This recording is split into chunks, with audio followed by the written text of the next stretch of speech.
about that. I'm not going to say what I said already. Susan Candell is the mayor of Lafayette. Anastasia is a housing activist on a number of different issues. Eileen is on the telephone there. And Kate Connor is going to speak to us about what is going on from the planning department standpoint with SB 35. And Jean is coming in from New York. She's a member of PAR and the Richmond. And Julie Testa from Pleasanton is, I don't know, is she the mayor now or? The vice mayor. The vice mayor, that's right. She's the vice mayor. I've heard from so many mayors and vice mayors lately. I can't keep track of them all. And so we'll get started. And actually, Charles is gonna moderate because I'm hiding behind my shield. Right.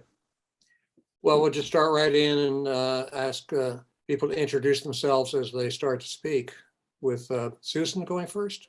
Yes, thank you. Hi, yes, my name is Susan Candell. I'm the current mayor of the city of Lafayette.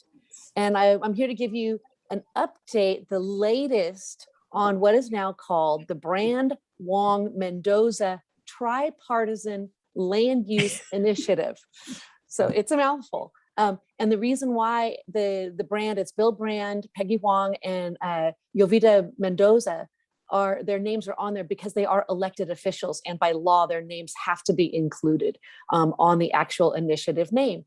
So as of Friday, October 1st, we filed the final copy back to the Attorney General after the 30-day window for people to make comments.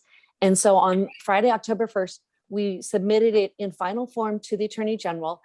He now has, we typically think it's like from 5 to 6 weeks to come up with the actual title of the initiative and the summary, like what it just the description of the initiative as it will appear on the ballot.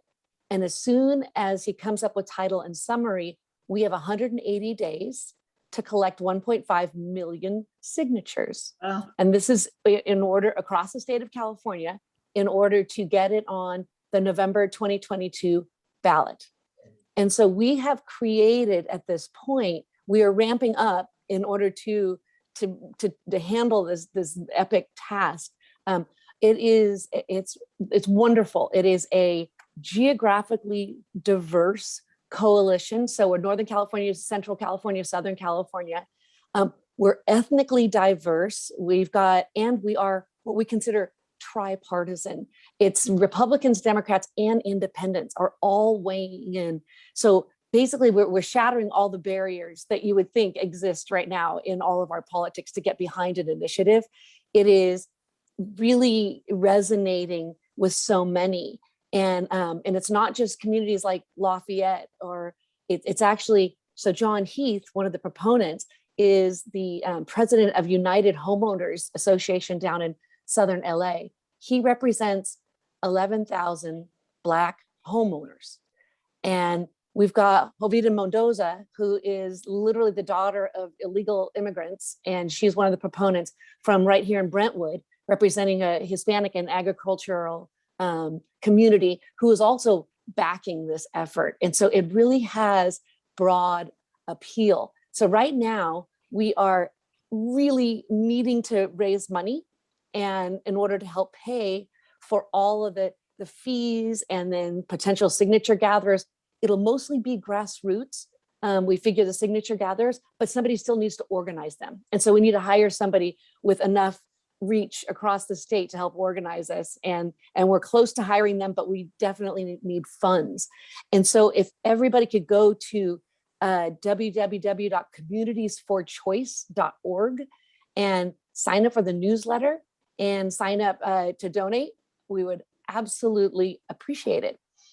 And so just to comment, so basically this initiative will be a constitutional amendment to bring land use, zoning, and planning all back to the cities and counties where it was intended to be by our state constitution.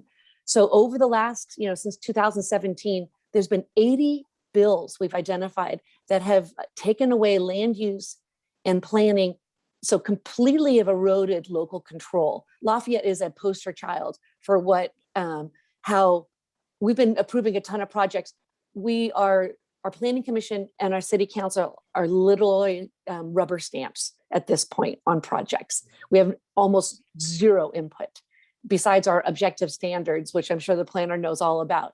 So we just have to say yes. If they come in conformance, we say yes, we stamp it, it's gone. But with the passage of SB 9 and SB 10, those same rights now affect all homeowners.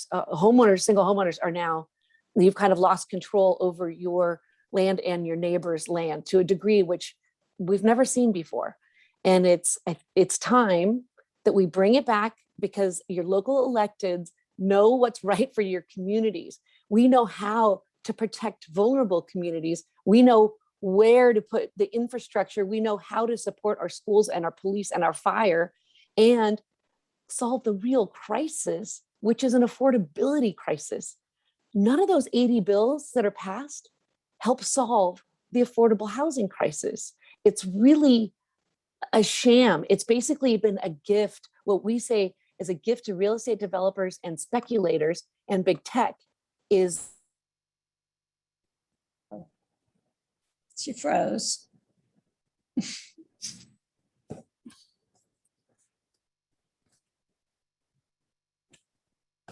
I think we lost Susan. Can you come back, Susan? Okay. Am I back? Yes. Okay, sorry about that. Welcome back. Welcome back. So basically, we feel like it's all of these bills that have been passed. If you look at the people who are writing the bills, the Scott Wieners, the David Chu's, and signing them, Governor Newsom, they get most of their funding from real estate developers and speculators and big tech.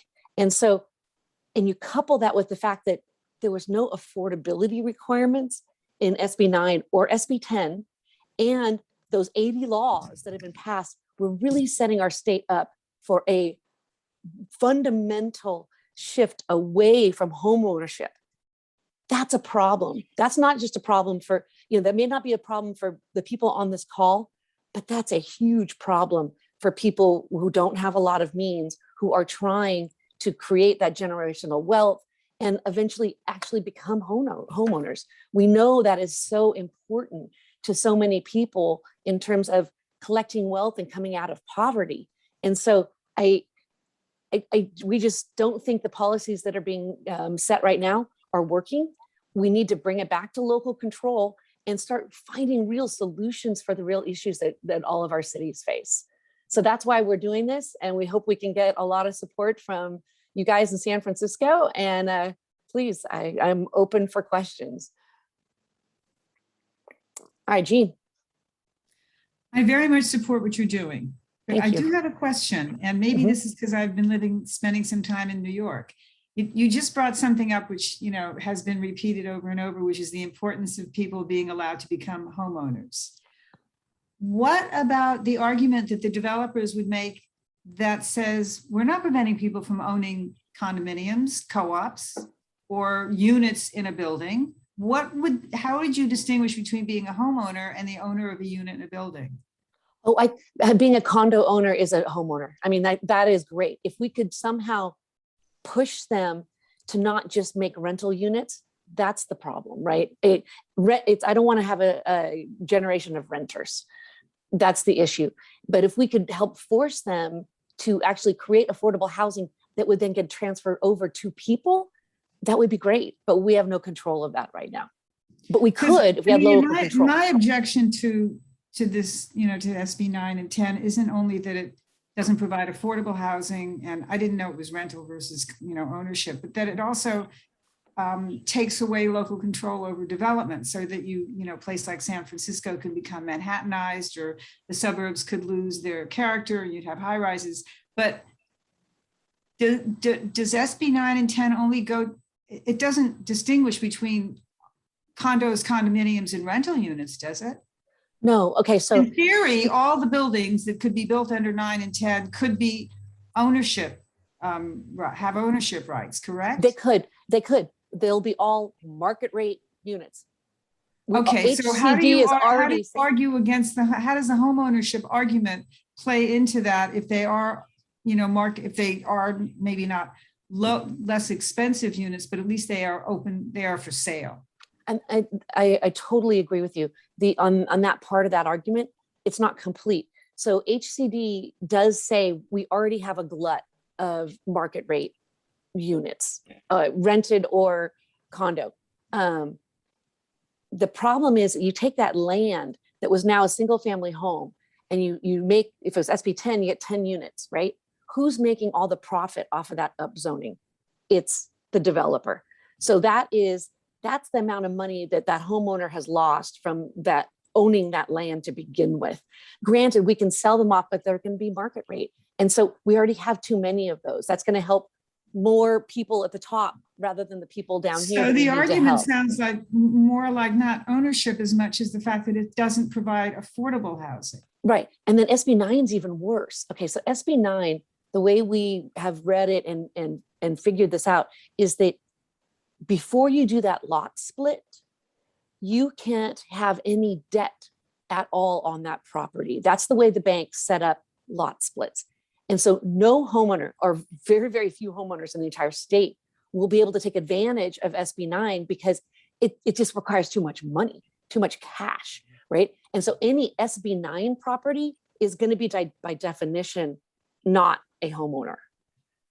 Mari, And so did you have that's some also questions? Sorry to interrupt. I know that Mari is going to be watching the chat, and also some questions were sent in advance, I believe. Super. So do we have those questions, Mari? Wait a second. There's nothing on the chat, and the questions that were sent in were Or not okay. in regard to this. They were in regard Okay. to 35. Super. I'm trying to think if I have any questions. I have too many questions, actually. Let's hear from Anastasia. Yes, please. Oh, you're muted. Okay, this is Anastasia from San Francisco. And how do you reconcile the RENA numbers? Every jurisdiction has to produce more and more housing. None of it has to be affordable. They're just counting number of housing units, and none of it has to be home ownership units. So Right. how do you reconcile the fact that the state is requiring all jurisdictions to produce record number of housing units with your bill? They have 100% set us up to fail. We are being scapegoated. Cities are being scapegoated for being the problem here. And that's not, we don't build housing, unless the state gives us money, which they used to do. We don't build housing, but we're going to get penalized. So even in a city like Lafayette, if we were to take, so you're going to learn about this whole density bonus coming up. If we produced as many market rate units as RENA tells us to produce, which comes with about 15% affordable units, if we did that, we would have to, if we'd follow that model, we'd have to increase the population in our city by double. We would have to have a 50% increase in the number of housing units in Lafayette in order to achieve this. Or if you look at it another way, the city of Lafayette to make up, so if we produce enough market rate and we get the 15% affordable, the amount of affordable units that we still should make because of RENA, we would have to raise $600 million. They have set us up to fail. There's no chance that the RENA numbers will be met across the state. And we're all going to fail. And they've put teeth in some of these recent legislations that make it so much that we have to streamline units. We may have to streamline even market rate units with zero affordable components to them based on the laws that they've set up for this next 6th cycle. So we have to stop this. That's nonsense. That is, we've handed over our cities to developers to plan, but they don't care about our infrastructure. They don't care about our police and our fire. And they're not giving us enough to cover it. And so literally it's going to be a wild west of speculation. So other countries have already addressed this. The US has failed to address real estate speculation. And I don't know if you just heard about Berlin. Berlin just voted to get rid of all the speculators in their city. So Germany has laws, Canada has laws, New Zealand has laws, the US has nothing. And Right. California just handed it over to speculators and real estate developers. It's the biggest land grab we've ever seen, Some to be other perfectly governments, honest. some other governments are having 4-year moratoria Yep. on Yep. outside investment. They can't, Just they're not letting China invest. They're not letting Deutsche Bank invest. right. Well, it all has to be local people. And Justin Trudeau's running on the big part of that Right. platform, right? So- So we are really, and the UN is even looking into it. And we literally just passed all these bills. Right. We're upside down. We're in this like weird upside down world where the most progressive government in the country is now handing our land over. It doesn't, Right. I don't understand. And demolishing CEQA. I know we I have- don't understand. I know we have at least one person on telephone. Does anyone who cannot raise a hand literally have any questions so far? Yes, I- we have, yes, come on, bring your question. Okay, I had a question, and that is going back slightly. I wasn't sure whether to ask it if you were the planning commission, or committee or department, but I will ask it because you were talked about SB 9 and the lot splits. I also was under the impression that not only were the owner, before they did the lot split, have to pay off their debts or the mortgage or whatever. Mhm.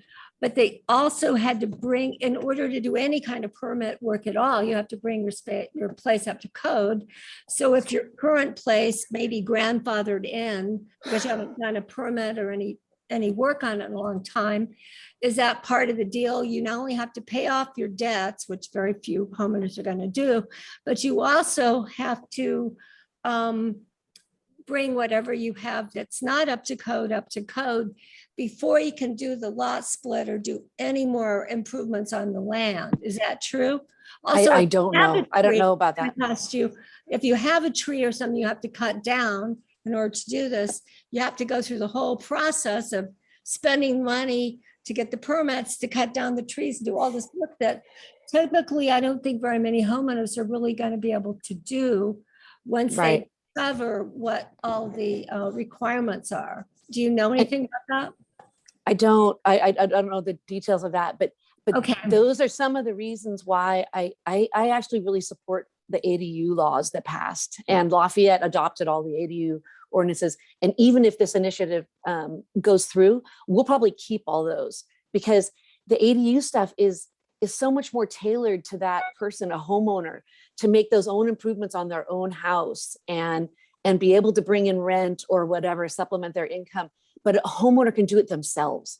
And it's not nearly as restrictive. The SB 9 stuff is a pie in the sky for developers, unlike the ADUs, which I think people really can do for their own properties and are doing. Our ADU production is on the skyrocket. I think it's great. So I just don't like all these new bills. Okay, well, Kate seems to have taken a break for a moment. So does anybody else have any questions about this? Julie, Eileen, you have any questions? I've attended the Cali meetings and I've heard the presentation, so I am familiar with it, but thank you for the offer.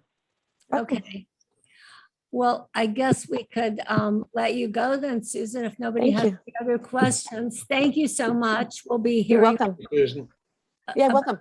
Oh, Hey, hi, Jill. Julie. Hey, Julie. One more Hi, question. I wanted to apologize. I was driving, which is Oh. why I couldn't talk. So I've been here the whole time. I appreciate the conversation and the Q&A. And Susan, thank you for bringing this information to everybody.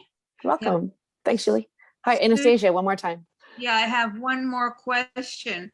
How would this initiative benefit tenants or renters? Because I honestly believe that because all of these new laws combined together is going to fuel speculation, is that we're going to have far more renters than we ever have before. And because they can develop on our single family homes now, same thing, and all these other bills together for the multi-unit dwellings, I think we are on the cusp of removing housing from people owning them and transferring more and more and more to non-people. That's a problem to me. I don't want to create a generation of renters. I don't. I want to get real affordable housing in my town, because that's our big problem instead. And ones that can transfer over, you set up the land trust and you have like the lease to owns or whatever, ones that automatically transfer over into home ownership at some point. That's my goal. But we can't do that right now. We can't set it up with all of the state laws. There's also a local architect, Eugene Liu, who's developed a plan called Domicity, in which he is trying to develop the idea of taking single, double, or 5 lots and developing them into home ownership units, whereby you have, for example, up to 25 condos, the elderly, and for other people who need no stairs, they need elevators or that sort of thing. Each building have concierge, yet each unit would be just like a condo, would be under home ownership. It would not be a renter. Super. But when we had redevelopment Monday, we created 2 Section 8 senior housing facilities in our town. And that when we had money, that's what we did too. But also, isn't it true that there's no affordable in any of this? And that's one of the major problems with it. There's no affordable requirements, and the affordability, this is something I'm going to be asking Kate about. It seems like the level that was required when the city was doing what it was doing to make deals with the developers, they were getting up to 40% affordable in the new condos. Remember, Anastasia? Yes. Remember that? Yes. When Yes. Jane Kim was the supervisor, she, beat them out down to some level that would, or raised it up to some level. So all of these options for making these deals and making these requirements are gone if we don't have any leverage. And that was part of the reason why I feel comfortable with going back to the cities having the responsibility of dealing directly with their communities in making these deals.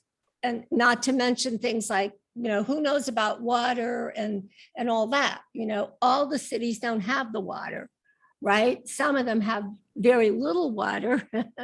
and so it doesn't make sense. It's like the cookie cutter thing. One size does not fit all. But just in terms of what we'll talk about later, if it's okay with you, Anastasia, that is, what are the options for getting these affordable units, affordable? And what is I'm going to say this, what I understood happened in Berlin is they actually decided to sort of take back some of the empty units they had there and go, hey, we're not going to allow you guys to have empty units, because we need the housing for people who live here. So that's a pretty radical response to dealing with making affordable housing available for humans. So anyway, I won't say any more. Thank you, Susan. If nobody has any more questions. Thank you, Susan. You're welcome. Take care. Feel free to send my info out if people have questions. Okay, thanks. Okay. Thank Okay. you. Take care, guys. Bye-bye. Bye. Okay, and next we have Kate. You'd introduce yourself? Sure thing. So my name is Kate Connor. I'm working with the planning department. I've been with the planning department for almost 16 years. Wow. My current role is kind of split. I work on implementation of some of our larger development agreements. And then I also work on implementation for housing legislation and then helping to serve as a liaison for our inclusionary housing program. So with that, let me share my screen. I have a PowerPoint. See here. Oops.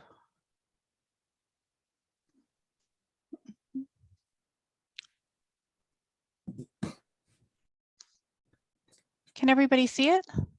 Yep. Yes.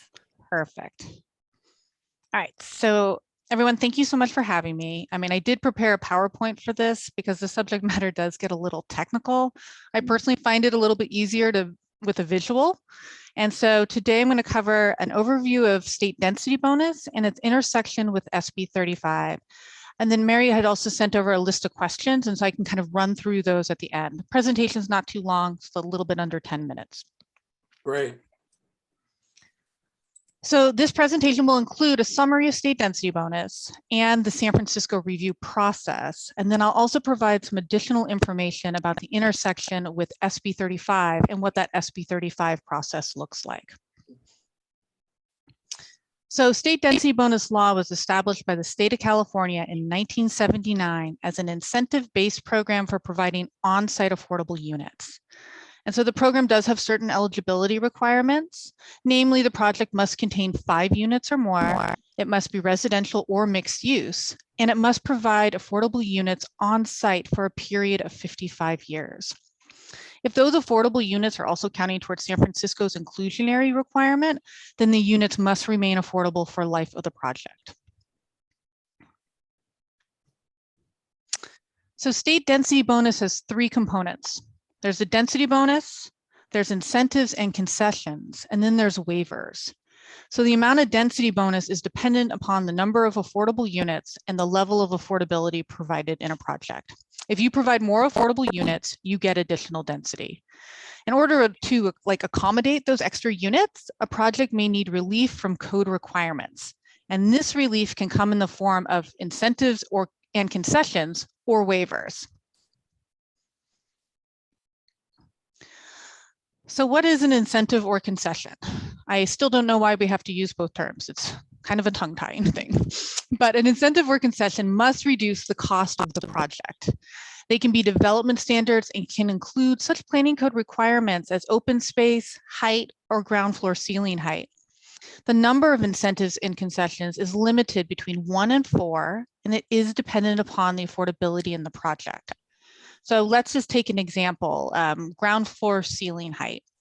If you reduce the ground floor ceiling height, that may reduce the overall height of the project, which could affect the construction type, and then reduce the entire cost of the project. And so the city is limited in its discretion and can only deny an incentive or concession if it does not result in an actual cost reduction, or if it would have a specific adverse impact on public health or safety, or a listed historic resource as defined by state law. So what is a waiver? So a waiver is an exception to a development standard. And these are volumetric requirements that are necessary to accommodate the project with the increased density and the requested incentives and concessions. And so these examples could be either height, bulk, or rear yard.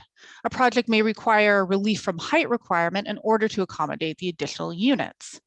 But wait, we already talked about height being an incentive. So how can you really determine what planning code exception is an incentive or a waiver? And so we have to look at every single project individually. The same code requirement could either be an incentive or a waiver depending upon the specifics of the project. We've also seen height as an incentive in high-rise construction, where extra height may not be necessary, but the project sponsors will demonstrate that the additional height reduces the overall cost of the project. And again, the city is incredibly limited in its discretion and can only deny a waiver if it is deemed unnecessary or would have a specific adverse impact upon public health or safety or a listed historic resource as defined by state law. And you'll hear me probably say that sentence a couple of times throughout because our discretion really is incredibly limited with these projects. So what's that intersection between San Francisco's inclusionary program and state density bonus? When we first started to see state density bonus projects, this was always a very hot topic at Planning Commission. So let's consider a 100-unit base project. If the on-site inclusionary rate is 20%, then the project is entitled to a density bonus under the state density bonus law. Although those bonus units must be market rate, and the number of affordable units remains the same in the density bonus project, in San Francisco, we apply the affordable housing fee on the bonus units. So given the complexities around state density bonus, we published Planning Director Bulletin 6.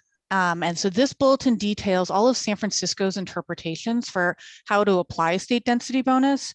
Remember, it's a pretty antiquated law from 1979. It's been recently updated quite a bit, but like, for instance, it doesn't really take into account form-based districts. So we had to come up with our interpretation for how to apply it in those areas. It just never contemplated it.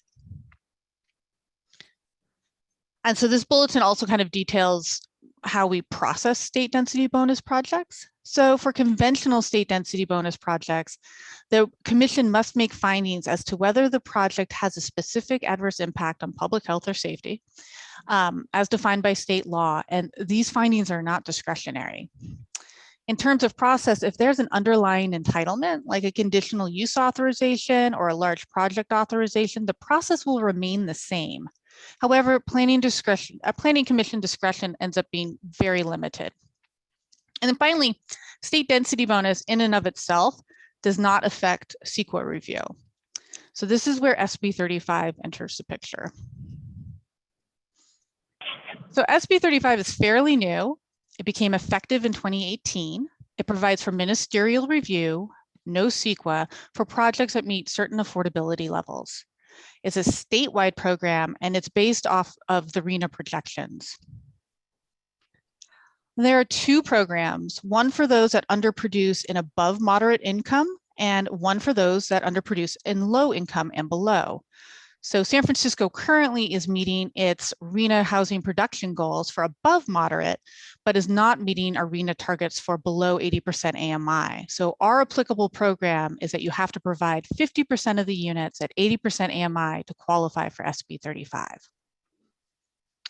So what to anticipate with an SB 35 project? There is no CEQA review because it is ministerial. There's no discretionary entitlements like a conditional use authorization, provided that all the eligibility criteria are met. There's expedited review timelines. And kind of before, when we were talking about state density bonus and how its sole application does not affect process or CEQA, when you couple the two together, neither CEQA review nor discretionary entitlements are required. So for SB 35, the state outlines a number of criteria to qualify for SB 35, including controls on demolition and project size, and a project must comply with objective standards.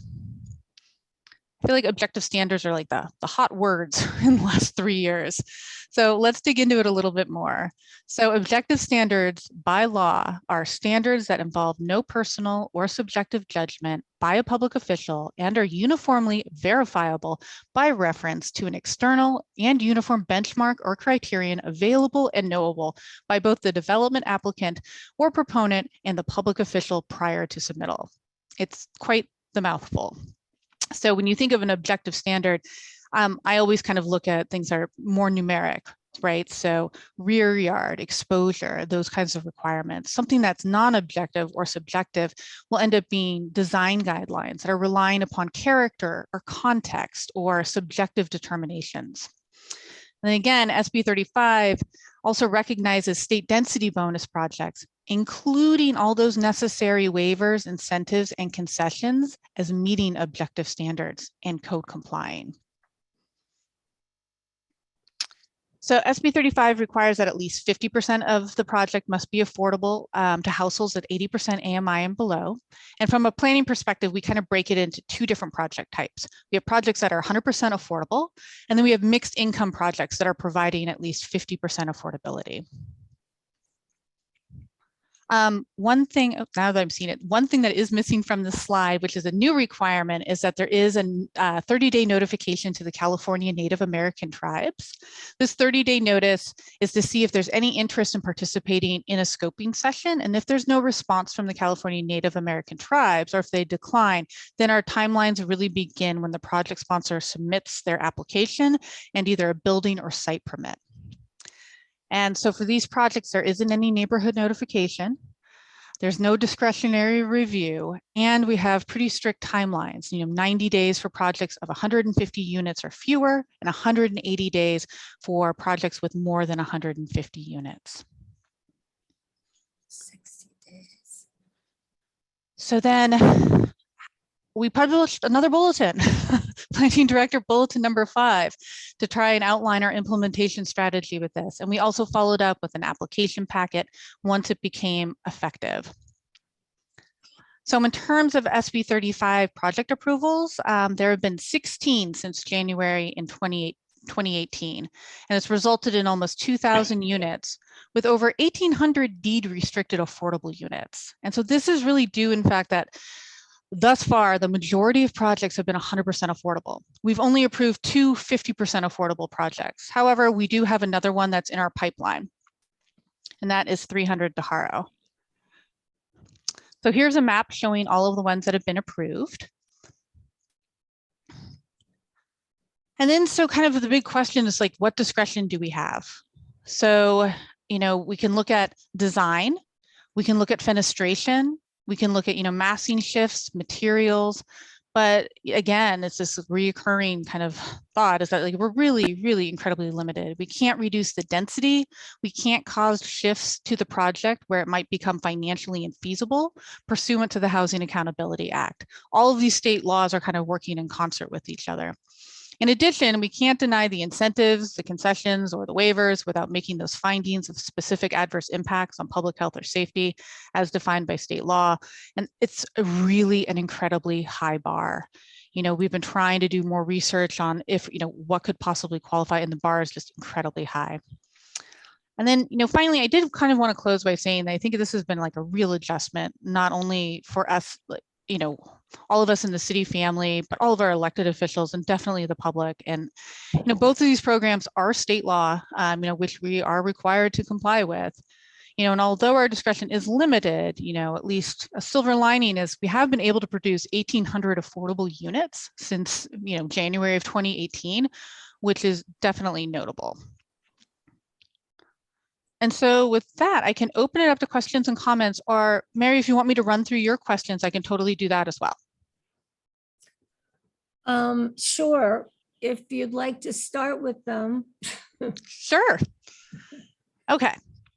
So which neighborhoods are affected by SB 35 and which are not? There's no restriction in terms of neighborhood. It can be applicable wherever, as long as it meets the eligibility criteria. So it's definitely kind of applicable throughout the city. As you've seen from the map, you can kind of see where most of them are concentrated. And a lot of that too is where our affordable housing is concentrated, and the majority of projects have been affordable. So then you have which neighborhoods are affected by state density bonus and which are not. So this has that 5-unit threshold in the base project. So you're not going to see any state density bonus projects in our RH1 or RH2, and maybe not even in our RH3, unless the lot's big enough to be able to allow for 5 units. And so you rarely see them on the western side of the city. And then our SB 35 and state density bonus tied to certain zoning or uses? No. As long as you meet the eligibility criteria of both, they're pretty widely applicable throughout the city. I think in other jurisdictions where the commercial zoning wouldn't allow for residential, I think SB 35 is there's been certain amendments to kind of make it more permissive. In San Francisco, we pretty much allow housing everywhere except for our PDR districts. So that would be probably the one zoning district that you wouldn't be able to because it doesn't allow for housing. What are the dates that SB 35 and state density bonus went into effect? So state density bonus was 1979. SB 35 was January 1st, 2018. And are there projects filed prior that are exempt from those options? I don't think so. I mean, I think people, what ended up happening with a lot of our affordable projects is we knew SB 35 was coming.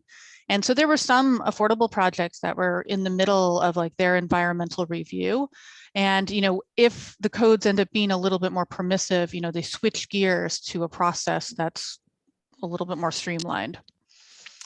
And then are there any exceptions for zoning or use that might be considered? Our discretion is pretty limited. There's a couple of things like the Housing Accountability Act. The project has to be 2/3 residential. State density bonus doesn't even have that requirement. It just has to be primarily residential. So I would say probably on the Housing Accountability side, Housing Accountability Act side, the 2/3 residential would be a big one. Any exemptions for toxic sites? Yes.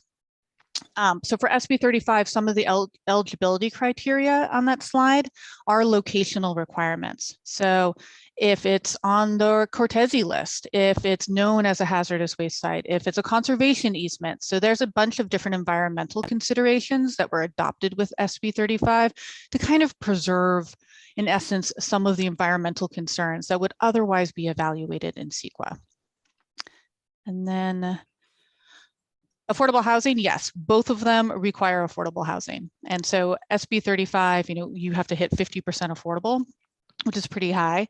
For state density bonus, you can actually get a bonus if you're providing 5% affordable, but San Francisco's inclusionary rates are so high that you can just automatically qualify for a bonus because right now I believe we're at 21 and 23%. And let me see here. And I think there was one more email with another question. I'll have to find it. About 3:30. Oh, okay. Let me see here. George's question about 3:30. Okay. And Okay, Mari, that was my question. The Shirley Chisholm Village, which is formerly known as Francis Scott Key Annex. It's at 1351 42nd Avenue. They obtained an SB 35. They were accepted. They were denied their density bonus request. The day after they got their SB 35 approval, they applied for an SB 330. So there's basically the two SB 35 and SB 330 are applying to a single project. And it's not clear how that's working. There's also been a parcel subdivision of this, and there are issues that the school district owns the land, but Mid-Penn has supposedly the air rights. So it's basically, what is the interaction between SB 35 and SB 330? Sure. So Shirley Chisholm Village was approved as state density bonus and SB 35. During that time, that was then an older version of a Proposition E, which was allowing for educator and affordable housing on P district sites. That was kind of passed by the voters. There was then subsequent legislation that was kind of tinkering with some of I believe it was a unit mix requirement. And so what Shirley Chisholm Village did was to apply for an SB 330 application. And so SB 330 it's a kitchen sink of bills, honestly. I mean, it amended Permit Streamlining Act, Housing Accountability Act, it set up its own Housing Crisis Act. And part of the Housing Crisis Act portion was to set up what's called a preliminary application that in essence freezes the planning code requirements at the time of the application. So then if there's any changes subsequently, they're kind of in a way vested. And so that's what they did because they didn't know legislatively what was going to end up happening with the unit mix and occupancy. I believe there was I can double check on the exact, what was being proposed, but I believe it was like a two occupant requirement that was being proposed by the supervisors. And that section of the code, 206.9, was amended twice, even after being adopted. So that's why they filed it, was make sure that they could still proceed as they were proposed. Does that answer your question, Eileen? Well, it's curious because the at least at one point, Mid-Peninsula is the project sponsor. At their website said that they had received SB 35 approvals. They had also requested density bonus, but they had only gotten the SB 35 implications that they had not gotten the density bonus. And then MOHC Director Kate Hartley said they wanted to keep the density lower because of the character of the neighborhood, so that it is a lower density than is being proposed for the 2550 Irving Street project. And so my understanding, at least from their website and from statements by Kate Hartley, that they did not get the density bonus. I believe, yeah, they were definitely approved with the density bonus in conjunction with SB 35. I'm wondering if maybe the confusion was we determined the eligibility for SB 35 and issue an eligibility letter, and that may have come out prior to the project being, approved, which included the density bonus. But I'm happy to look into that further and try and iron it out for you. Okay, because that is one of the chief issues at 2515 Irving. It's going to be 7 stories on sand, and the Shirley Chisholm project is not going to be 7 stories. But we can handle that offline. Okay. Okay. Okay, I had more questions, but why don't you go ahead? Okay, I just had a quick question. Going back to the start of your presentation about SB 35, you're talking about incentives and concessions, and you mentioned open space. Can you give an example of open space, how that is a concession or incentive? So we only see open space as an incentive or concession in pretty limited instances. And there are certain zoning districts within the city that as an alternative to providing open space, you have to pay a fee. And so that's where you end up with that cost reduction. So it's pretty limited. It's mainly in like the urban mixed use, the UMU districts. I see. Okay, thank you. Yeah, of course. Okay, Mary, back to you. Okay, Eugene had her hand up. Let her speak first. Well, I'd put it down because this might sound like such a stupid question, but thank you for this presentation, Kate. And I have to read it about 3 more times to understand most of what you said. Totally. But one of the things that jumped out at me was that it sounds like most of this increased density is of right if you use the density bonus legislation and or SB 35 or that other law 330 or whatever you're talking about.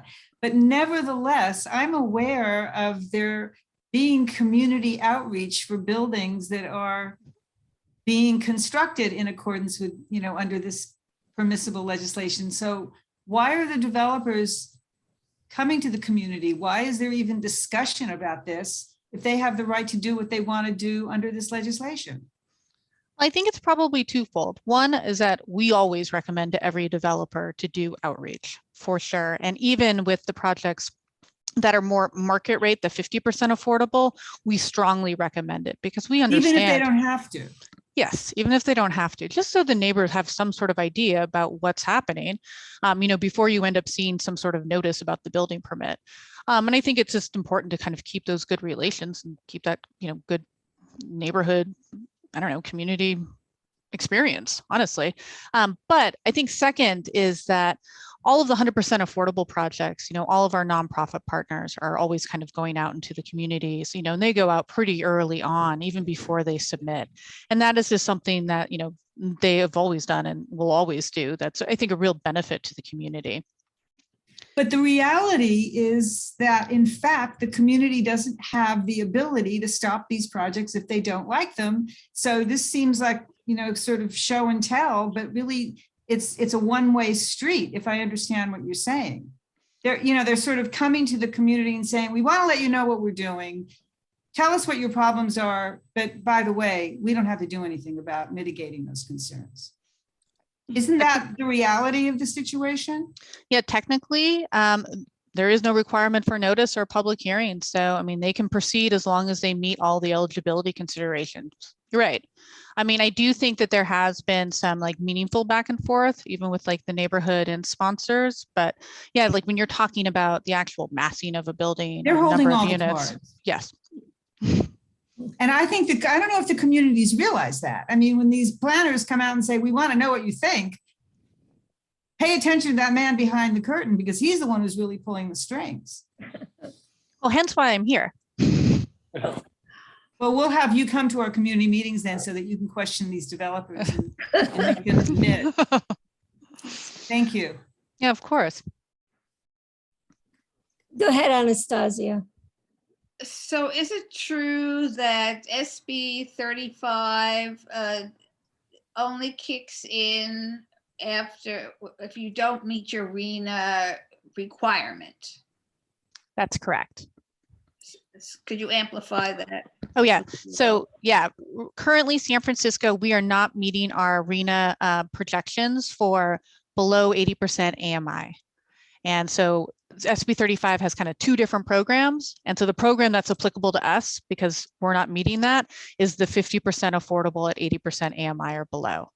There are some jurisdictions out there that are not even meeting their above moderate, they're moderate or above. And so then there's a different program that's a much lower threshold. I believe it's like 10% for affordable. So since we're already meeting our projections for moderate and above, that's kind of where we land. So it's 50% affordable at 80% AMI or below. So all projects that are proposed will have to be that type of project, and we will have no say about it starting when? It started in January of 2018. So we already have 16 projects that have been approved. Okay, so this is for 5 units and above projects. Well, that's for state density bonus. SB 35 is the 50% affordable at 80% AMI or below, and that's been since January 2018. And now we've started seeing a big influx of state density bonus projects. And if you frequent our planning commission, you've seen kind of the more market rate ones, and those ones are always a little bit tricky for our commission because their discretion is so incredibly limited. And that threshold is the 5 units or more for, eligibility. But then they have to provide a certain amount of affordable units to get a bonus. And right now, because our rates are pretty high at 21% and 23%, a 21% requirement, you'll be able to get a very significant bonus. Okay, Thomasita, did you have any questions? You haven't asked anything yet. Thomasita, have you got any questions? Yes. There's a project proposed on land that's a beautiful hill up around Diamond Heights, and it was owned by the Cesar Chavez Institute and sold to a developer who now wants to. It's right now for the community. It's been open space. It's a steep hill. It's got beautiful, a lot of different kinds of trees. Lots of documented birds of different species. It's just a beautiful place. And this person, this developer, wants to tear out all the trees and put in, I don't know how many luxury, there's not one allocation for affordable. It's all big, huge luxury buildings with this fabulous view that has been up until now, where the community has gone and where the wildlife has gone for a beautiful experience. And I'm just wondering, how does this affect that? How could that possibly being allowed? First of all, that something that was somebody who fought, an institute that was named after Cesar Chavez, and now that land is gonna be going to nothing but luxury, huge, I guess they're condominiums or I don't know, but can you address that? You must know about that project. It's a very controversial project. I think I definitely want to double check on the address because I definitely don't want to speak out of turn or be mistaken when I'm speaking about a specific project, but I believe that one has a conditional use, and isn't it a planned unit development? Is this the one that's been at the Planning Commission, has been continued a couple of times? If not, I can totally look into it and get back to you. I've been kind of immersed in the state density bonus and SB 35 projects. So unfortunately, I'm not familiar with all of them, but I can definitely double check. And you said it was up at Diamond Heights? Yeah, it just doesn't seem like it's obeying any of the laws or rules that are applying to housing. You know, it's a number of huge luxury houses that will destabilize a steep hill and that take down a number of fully grown established trees when there's lots of documented species of birds that use that as their habitat. So it seems contrary to anything that would be reasonable in the law in San Francisco. Okay, yeah, I can definitely follow up on that one. Thank you. Yeah, of course. Not clear what my question was, but maybe you could figure out. Yeah, this is kind of like, what is going on here? How is this possible? Thank you. Of course. I did have a couple of other questions. Yeah. One of them has to do with the idea of the lot splits and the idea of the 5 units or more. Is this a case of one bite of the apple? If you're going to take, say, SB 9, and you're going to do the lot split, and then you're going to have the ADUs on top of it, and you end up with more than 5 units on a site. Does that automatically allow you to go into SB 35 realm of land, and you can all of a sudden build condos up to 7 stories on your back, in your lot, because you now have 7 and you now have 5 units? I'm just trying to figure out how. Totally. Okay, so that means it's not one bite of the apple. You don't No. just one bite, you get the bite, and then you get the next bite. Oh, no. So sorry. Okay. The two are definitely separate. So SB 9, and definitely stay tuned. We'll be at the Planning Commission on the 21st for an SB 9 informational session. We're still working through the complexities of this bill, but it's only applicable in the RH1 zoning. And so when we're talking about state density bonus, like, you don't see a lot of it on the west side because you don't have that base development capacity of 5 units. You're limited to either 1 unit or you're limited to 2 units. And so when we end up looking at SB 9, you can do the lot split and you can have 2 units on each lot. And so we're kind of looking more along the lines of 4 units. And that's not 5. And that's with the lot split. So we're not seeing that intersection. The only time that, there might be some intersection would be if you had a really large RH1 site. So we're talking, I don't know, maybe 12,000 square feet or something along those lines that may end up being developed because there's that development potential of getting to 5 units. And that kind of depends on what the lot size. No, I'm sorry, it's 3,000 for most RH1. So you'd be looking at a 15,000 square foot sites, which is pretty rare. And then the SB 35 thing would only end up kicking in if they were going to be doing 50% affordable. So if they were theoretically doing 50% affordable and they were adding ADUs into that, that would get you to 5 pretty easily if you had an ADU on the lot. And okay, so you've done the lot split. So each lot is then counted as a separate site, right? Correct. So you have 2 on each lot plus the ADU. So that's still 4 per site. And so there are 8 total out of the 4. So that doesn't really get to 5. Is that what you're saying? Yeah, I mean, and again, like, we're still working out some of the numbers. What we've been finding is that although I think a lot has been published as far as you being able to get 2 ADUs on each site, one of those ADUs would be a junior ADU. And so that junior ADU has to comply with all of the code requirements. And being able to take a 2,500 square foot lot and split it in 2 to a 1,200 square foot lot, and then be able to do 2 primary units plus an ADU plus another fully code compliant ADU, we just haven't been able to find where that's going to be feasible. So I think in many cases when we've been, and again, this is all still kind of, we're still working through the numbers, is that we're looking at probably 1 ADU on a site that would have a duplex, which would be 3. Right. Okay. 5.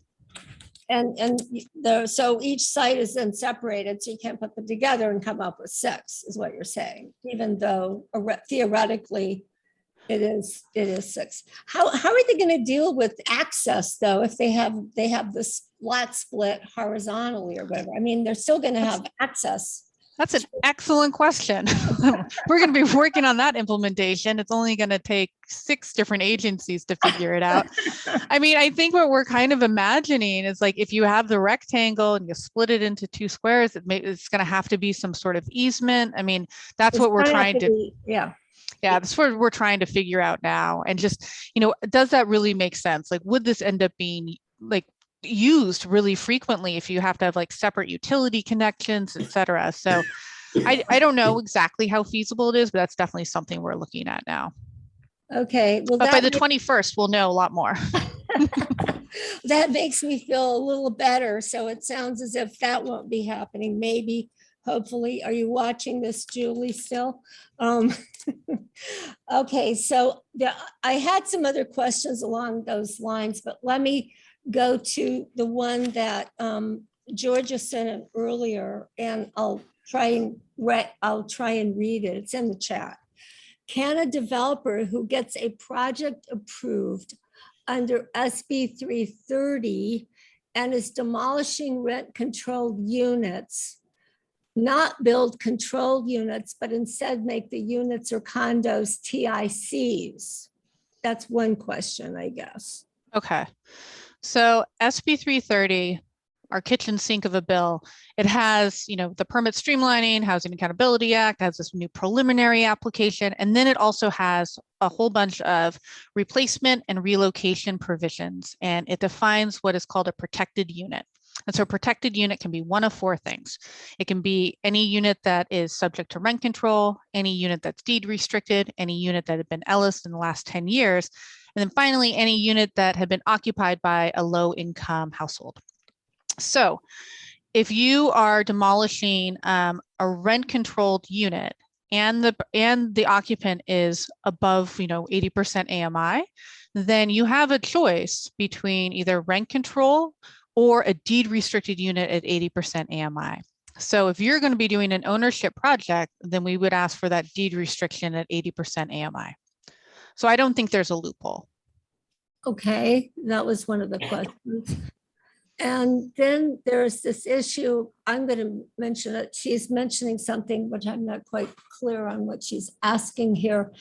If you have an entitlement and you have a certain number of entitlements that have not been built, is there are you aware of any efforts within the planning department to try and figure out how to limit that ability to just hold on to these entitlements and perhaps sell them, but never build anything on them? Because one of the issues that people from the affordable housing and just the neighborhoods are looking at is, okay, we've got all these empty units in the city. We're pretty aware of that. We also have entitlements that have not been built. And if the state is going to continue to blame the city for not building enough affordable housing, doesn't it at some point behoove one to deal with these entitlements that people are being, basically buying and selling like chips and not building? No, that's a great question. I mean, I'm not aware of anything like legislatively that we're looking at now. However, also fun preview, on the 14th, the housing element is going to the Planning Commission. And so there might be objectives that have been kind of added to the housing element to kind of bolster like that need to not have vacant units sitting or entitlements waiting. So I think that, I'd probably want to check in with our housing element staff. I think that's probably more appropriate for them, but it's definitely something. October 14th, our housing element, and I think I believe it's an informational session, will be at the Planning Commission. Okay, yes, we just found out about that today. So we'll have to look into that. I don't know. Does anybody else have any other questions? Yeah, I'll- go ahead. So, no, you first. Okay, Kate, this is Anastasia. You mentioned that you're going to be having on the 21st an informational on SB 9. Mhm. So I realize that SB 10 has a lawsuit filed against it. Is that the reason why you're not going to be talking about SB 10? You know what? Let me find out. SB 9's been a little bit more complex for us to figure out how we're going to be implementing it, for good reason. We might actually be touching on SB 10 as well. It's a little bit more simplistic. It allows for any locality to rezone a parcel up to 10 units without CEQA review. But let me double check, 'cause maybe we're also presenting on SB 10. I've been kind of, yeah. The thing of that is it's unconstitutional because if localities have to give up their rights that voters have voted on, it doesn't seem fair. So anyway, that's the issue there. The other question I have is, since on these SB 9 units, you have to have paid off your mortgage and have to have your building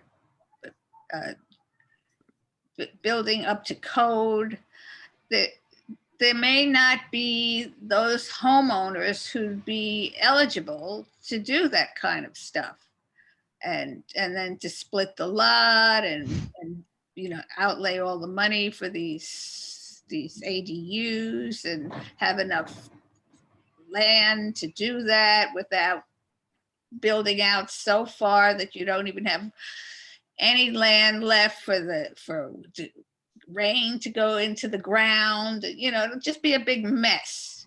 So are these just things that have been constructed by the lawmakers so that developers can swoop in and make some money and wreak havoc on our city?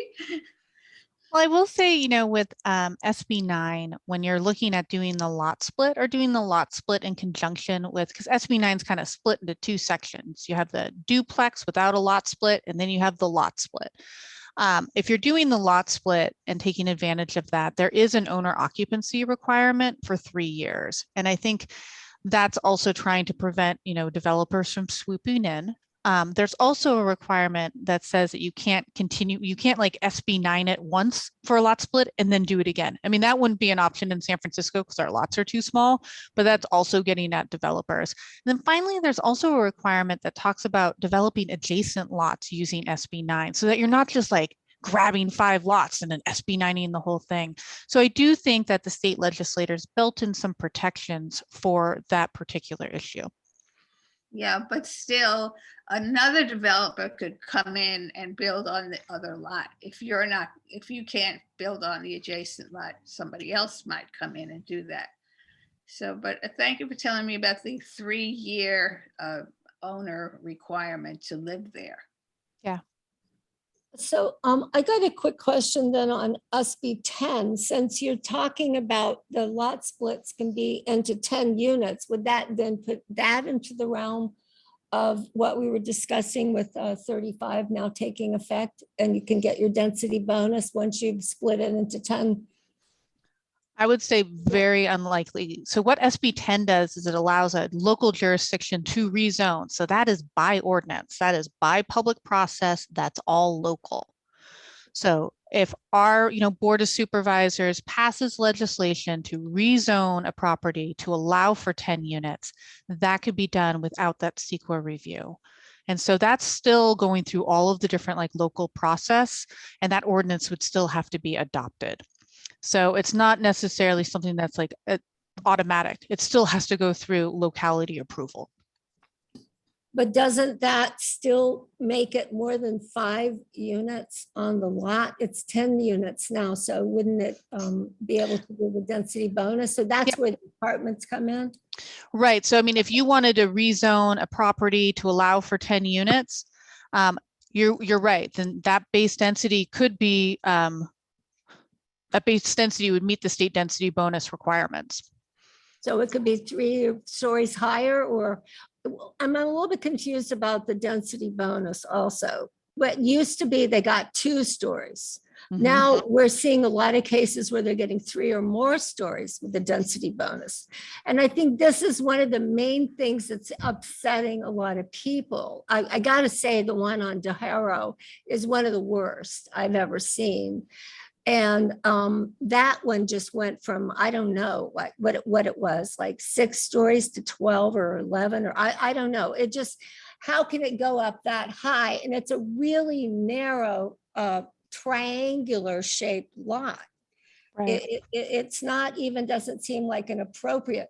Also, it's right up against another building that just got built, and it's up against their windows. So there's no ventilation, there's no, I mean, at a certain point, it's like, why live in a city where they are, or a place where they're just going to be no control over your life at all?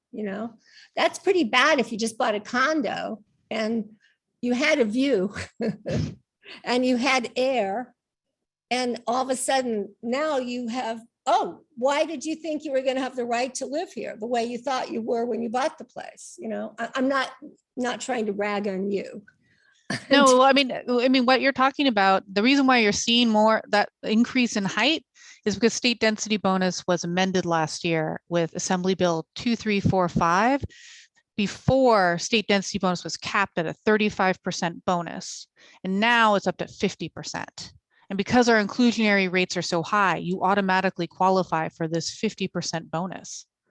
So that's why you're seeing these buildings that are increased in size, and you're seeing them, it's like almost this double height. And I mean, what you're suggesting is completely true. I mean, you can't, in this day and age, you can't really rely on your height districts if you're able to use state density bonus. If you're going to be moving into a new condo and there's a, vacant lot next door, and there's a 60-foot height limit, you can't just anticipate that it's going to stay at 60.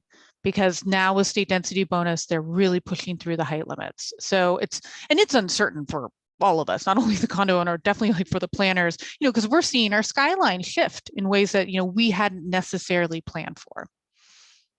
Barry, there's a person that has not yet asked a question. Julie? Yes. Go ahead, Julie. Hi, Julie. She's muted. Oh, you got to unmute yourself.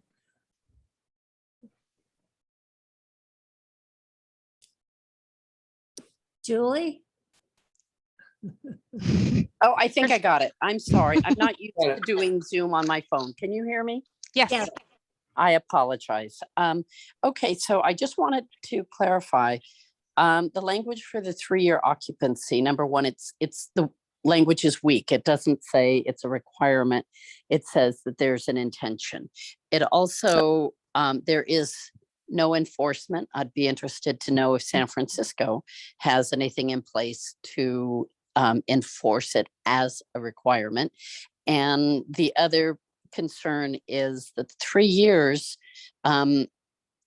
begins, I believe, at the beginning of the submission of the application, and the 3 years is most likely going to be up by the time the unit is ready for occupancy. So can you address that? We don't think that that is a legitimate condition. No, totally. I mean, and I completely agree. The drafting on it, we had the exact same question. Like, what is the enforcement on this? Because the state law, I think it mentions like an affidavit. So then you're looking at like penalty of perjury.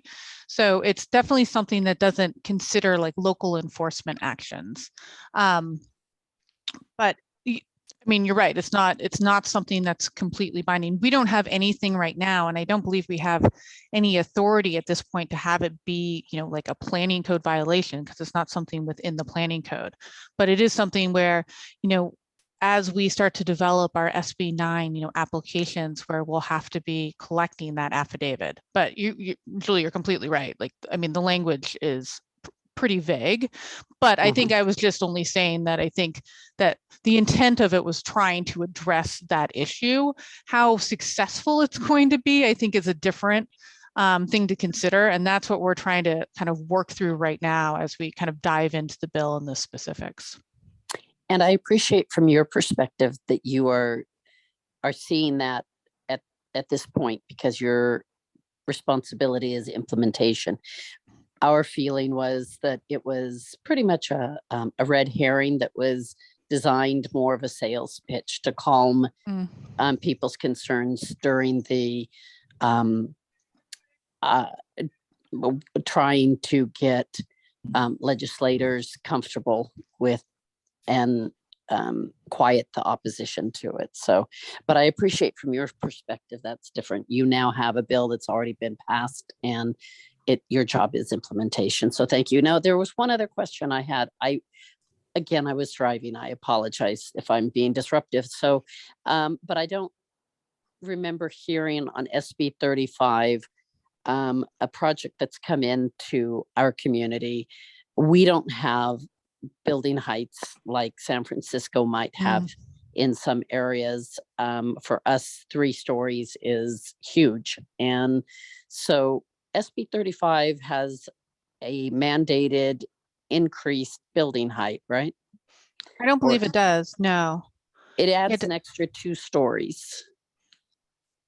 No, I don't believe so. And I don't know. I mean, maybe I could look into the other program, but the program for 50% affordable, where San Francisco has to comply with SB 35, there isn't.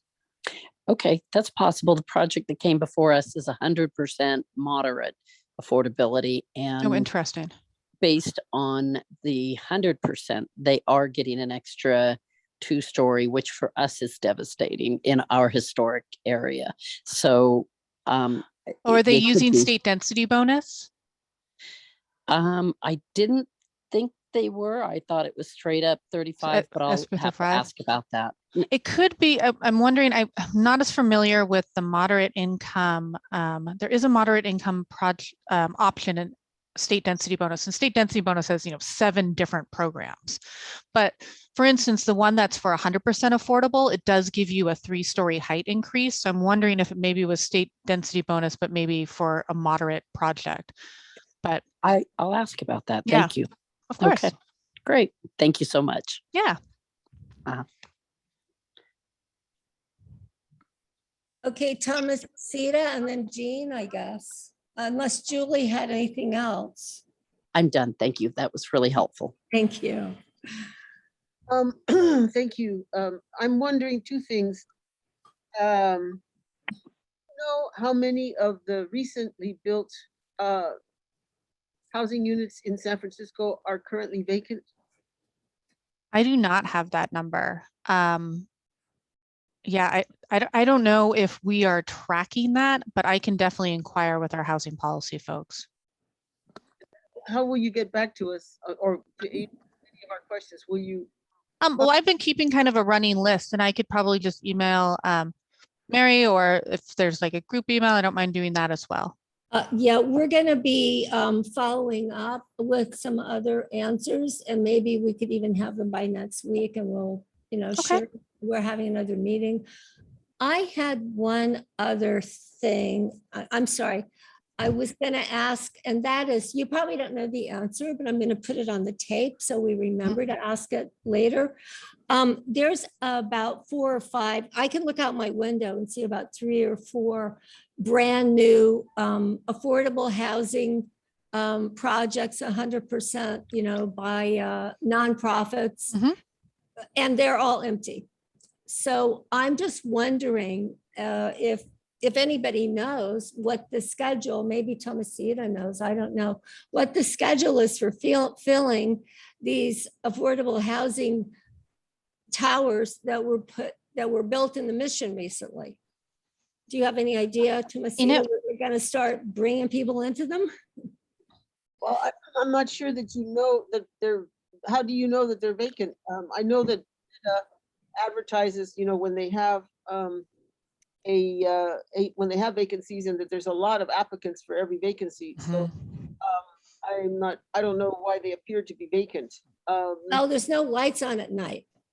So what I'm seeing is constant development of more towers and more towers. I did attend the recent meeting, one of these meetings that Jean Barish and Kate Connor were talking about were apparently it doesn't, there's no reason to really have it because it's already a done deal, but it was about 2550 Irving Street. And one of the Yimbys said that she wished that there's a monstrosity that's been proposed. A local architect has come up with an alternative, much more humane design that would put the social services, the childcare on the roof or the roof garden. And so, and it would divide the building a little bit, soften it and lower it by 1 story. And I hope that at least they could at least give us something that's well designed instead of just this big concrete block, which was 7 stories high that will shadow half the entire city block, as the introduction to 100% affordable in the Sunset. And I'm just wondering, will the city ever stop to think about the water supply for all this new housing? Because we already have a water shortage, and continually, not saying, okay, could people, I guess it's taboo to talk about zero population growth or to talk about population growth, but is San Francisco and is California obliged to accommodate hordes of imaginary people that are not even here? Because I know that when I drive around Mission Bay, that looks like a pretty empty place in the evening. Those places are not occupied. And I know people in construction, who have been working on those places who tell me that they are very shoddy, but they are, and we know that they're very, very expensive, but we also know that they're not highly occupied. And yet the developers keep building and building. And I'm wondering, where does it stop? Do we have a right to say, 900,000 people is enough, and we're just gonna put an end to it instead of trying to accommodate these people who are coming in who have a lot of money to spend, and yet we're not building adequate affordable housing. And like Julie said, they have moderate income housing going up in Pleasanton, but we don't have moderate income housing going up in San Francisco. It's just high-end housing with a few token 100% affordables, but there's nothing left for the nurses and the policemen and the teachers, let alone the baristas and the janitors and the nurses' aides. And so I personally, as a native San Franciscan, I'm distraught and offended that the developers are being allowed to just build more and more high-rise towers for the high end of the market, and that nothing really significant is being done for the working class. You can have, like when they say, okay, this is going to be 60 units or 100 units of low-income housing. That does not touch the need for affordable working class housing. And when does it stop? When do we get? When do we say either? Well, personally, I feel that it should all be affordable housing built, and that we should stop building all this luxury housing. But also, I just want to know when do you ever take into consideration the water supply? Because I have been at hearings over the last several years that addressed the fact that, like, even when we were opposing the Balboa Reservoir housing project, there's really not enough guaranteed water for that project. And this is like 3 years later, and we're talking about even more development. Does the planning department ever consider about water supply for these before they approve more and more of these projects? Apparently not, but what do you say about that? Well, just in terms of, what I particularly do, I'm not necessarily looking at the water supply. I don't know if like conventional state density bonus projects, that's something I can check in with our environmental planners to see if that's something that's considered during the environmental process. We don't have anything within the planning code that speaks directly to water supply. So it's not something that, a normal, one of our current planners is going to see on a plan check sheet. It may be something that is analyzed in the environmental review, and I can definitely follow up on that. I do think, to your point, as far as like having this moderate income housing, it's a real struggle. We're always constantly trying to figure out how to supply housing for that missing middle. And land acquisition is so high, construction cost is so high, and being able to kind of provide that in between where you're not eligible for tax credits, where you're not getting money from the state, is just an incredible challenge. But I think that's also something that is being addressed in our housing element as well. But I mean, you're definitely right. It's a real challenge to be able to get those units. And a lot of it is just the financing to be able to build them and to still be able to put on that, deed restriction when you're not getting money from the state. By environmental review, Mhm. you're not talking about EIR and the planning commission. We're talking about it after that. There's another environmental review. Oh, no, I'm talking about the EIR and the Planning Oh, Commission. Yeah. okay. Yeah, So just what our it's- environmental planners do. I Right. mean, San Francisco planning is kind of funny because, we have kind of our current planning division and we have a whole other division for environmental review. So I would just need to check with them. They're kind of our experts. Okay. So in terms of the vacancies though, who do you think would know about how to answer the questions about what the process is for filling these buildings? You'd think there'd be plenty of people ready to move right in. Yeah, so I think for the vacancies on the 100% affordable, if you have a couple addresses, you can definitely shoot them to me and I can totally check in with MoCD. I think like what Thomasita was talking about as well is that it is a process for them to fill those units and there is an application process. And so it does take some time, but I can definitely find out what that schedule is. You would think if they were building the place for 3 or 4 years, by the time it was completely done, they would have been able to have figured out who is Yeah. eligible. If the process doesn't start until it's finished, that's kind of slow, but that's not your fault. And and it could also be something too, where I'm not too sure exactly where it is in like the building permit process. Maybe it hasn't received its certificate of final completion. There could be certain things that might be, delaying occupancy. But Yeah. like any of those addresses, I'm happy to take a look at. Well, I'm talking about the one it's on 17th and Folsom right now, because it's right in my line of view. It's right next to that park they put in. They made a big deal out of announcing the park, but they haven't announced the opening yet of the housing unit. Yeah. Hey, Mary, I think Anastasia has another question. Yeah, I think that I recently saw an ad put out by Meta, and it might have been 17th and Folsom, advertising that they are now taking applications, Okay. and that the rent there was $2,000 a month. Wow. Yeah, for a 1-bedroom or something like that. So Oh, wow. It's not that cheap. No. no, it's not, but it's what they call affordable these days. So going back to what Julie was saying about the in SB 330.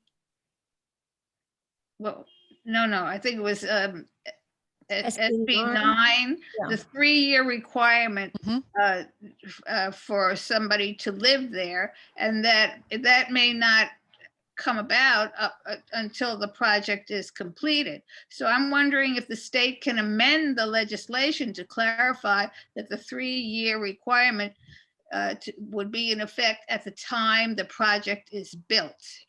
Mm-hmm. That might take That would head be, that would be a wonderful solution. suggestion. Yeah. Once I mean, the right. starts. Right now it's pretty vague, and we were trying to figure out, is it like application submittal? Is it a complete application? Is it after?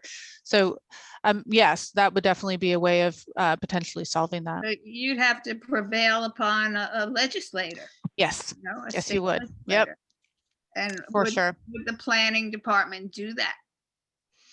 Well, what we've been doing, pretty consistently, whether it's SB 35, SB 330, is that we've been trying to kind of figure out, if there's parts of the law that are vague, just kind of letting our elected officials know and our lobbyists know, so that they can lobby in Sacramento with something like that. I mean, we'd probably have to really kind of dig into it and, see where the city lands with kind of making that type of change. But if nothing else, just adding some specificity would be great. And then one other thing about empty units, vacant units, and you also have to consider when they're building these luxury units, who is actually living there?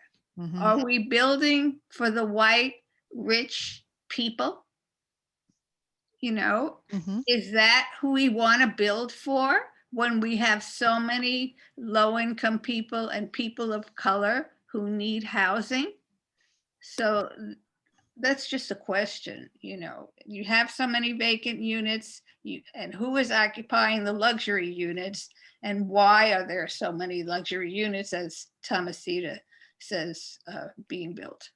Yeah. Well, if you watched the news recently and you saw the new chef who's been hired to design new food products for Chase Center, they aren't hot dogs and beer. So if you have people going to sports arenas now that feature wine bars and really expensive food, I don't think that they really care about where you live at this point. I think that we've definitely gotten past the realm of hot dogs, beer, and peanuts at the ballparks. So when it comes to housing, why would it be any different? We're building for people who have a lot of money is what we're building for. And we're making the city into a place for people with a lot of money. So that's basically everything you look at, it's the same thing. And you got to realize upzoning is an idea that really appeals to people who want to raise taxes, because they get more taxes if the property is worth more money. However, what they've done is they've allowed these people to not pay the extra taxes one way or another. The developers aren't paying for their share of whatever it is. And then the people who move in, they're somehow, they get a write-off somewhere or another. Okay. So that doesn't really work, but that's the theory behind it, is going to be upzoning. So they're going to upzone you and charge you more taxes regardless. Mary, I'm the one. Hey, I was just going to say, I'm sorry, but it's 7:15, so I Yeah. do have to run pretty soon. Yeah, I was just Yeah, going to but say, go ahead. I've got to run. Thank you so much. If we have any more Thank you, Kate. questions, we'll just. Yeah, of course. If that's. Totally. That's totally fine. Thank you so much. Yeah, of course. Thanks so much for having me. Thank Okay. you, Kate. We look forward to some upcoming planning commission hearings and seeing you there. Yes, I will be there. You'll hear me. Right. All right. Thanks. Thank you. I'm going to stop recording. If anybody has anything else, we'll just, we'll be